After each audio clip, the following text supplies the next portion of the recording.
What is going on, everybody? Welcome back to the channel. After Sound here, bringing you Splinterlands content every single day. We also stream right here on this channel every Tuesday, Thursday, and Sunday morning, so come by and say hello.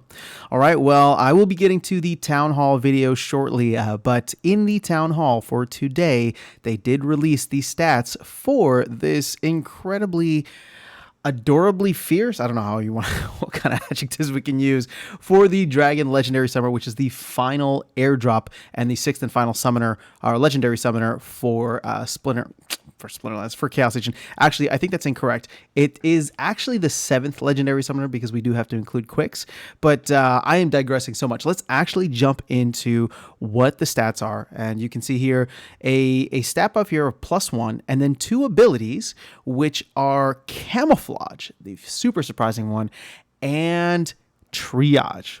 Now, again, this is the follow-up to the infamous Kitty, and I'm sure many people are going to look at this and think to themselves, this is nowhere near as dominant. But I actually really like it. Now, I've been talking about this for a while. What if we see Camouflage on a summoner, or a Camouflage rule set, which essentially allows you to put whatever your tank is and give it taunt?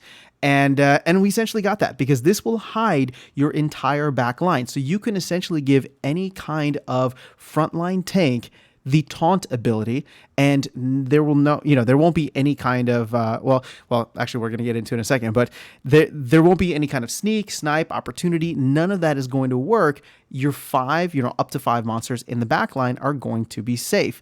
Now, they did make a change to Scattershot, which again I'll get into a little bit more in the Town Hall video, but Scattershot can now actually target the camouflage monsters, which it couldn't before. And I'm wondering if this change was because they felt this would probably be way too powerful. But that's actually where the last ability comes in super handy, because Triage is going to heal your back line. So you put a bunch of people up, you put a bunch of healers potentially, and shield repairers and all that, or armors repairers and all that, and you can protect the hell out of your frontline tank.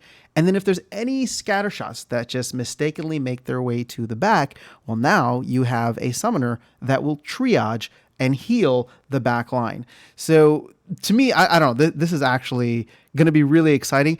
It is definitely game changing because Camouflage by itself is going to change the nature of many different metas. Is it game breaking though? Well, I don't know. That remains to be seen.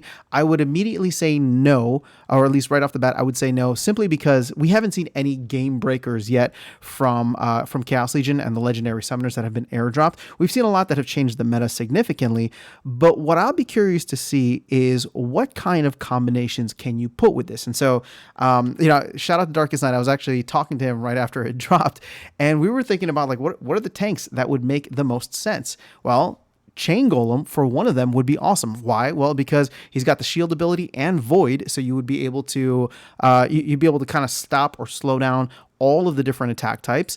Obviously, Aggro Longtail, and thinking about him, Aggro, where'd he go? Oh, I guess he's not here available in max level. Aggro Longtail is obviously a very solid tank, right? Because this dude has self-heal, but he already has the taunt ability. So I don't feel like, it almost makes the camo thing a little redundant. I think this just goes to show that this monster is actually phenomenal. But the point being is that you can throw anybody up front now. You can throw Kron. You can throw, actually, let's go back to the marketplace here because there was a couple others that stood out to me. So obviously we talked about the promo card, which was Chain Golem, but you can also throw in someone like an Alamo Cambio, and check out Alamo Cambio. I mean, at the highest levels, you got 16 health for 7 mana, immunity, so can't be, no poison, no affliction, nothing like that. On 2 of the attack types, Return Fire and Magic Reflect, you'll be able to do damage back to your opponent. And he's super fast, and he's got dodge, phase. So again, like Almo Cameo is probably going to go up in price. And no, I don't own any of these cards. All the ones that I'm recommending here, I do not own them, mainly because, so I'm not, the reason I'm saying that is because I'm not trying to front run you or whatever. I just don't, I'm not planning on buying anything that is before Chaos Legion. And clearly I just showed you 2 cards that were part of the Untamed set. So, you know, if you have those cards already, I think those are going to be some phenomenal potential combinations there. But, you know, if we look for some of the newer ones, I was trying to see what monsters would actually be pretty good with this. You know, you have someone like Uriel the Purifier, who actually makes for a solid front tank regardless. But now you can protect him, you can do all these different kinds of things and hide your backline. And there's a lot of awesome support life monsters as well. The other person here was Grum Flameblade, who is a little slow, but keep in mind, unlike Kitty, you know, Lily Shieldpaw doesn't have any kind of speed stat buffs or debuffs. So you could actually use it in a reverse speed rule set and throw someone like Grum Flameblade in, who is great against anti-magic, has a good amount of health, good amount of shield, obviously is a ton of mana, but, you know, could definitely be worth it.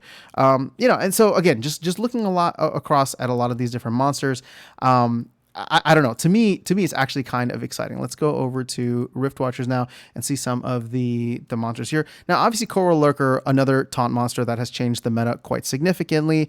I don't know if there's anybody else here, but on the whole, I am excited to see what kind of combinations people can put together with this, because sure, what I'm talking about is essentially game breaking, right? What are the combinations that are going to be almost impossible to stop?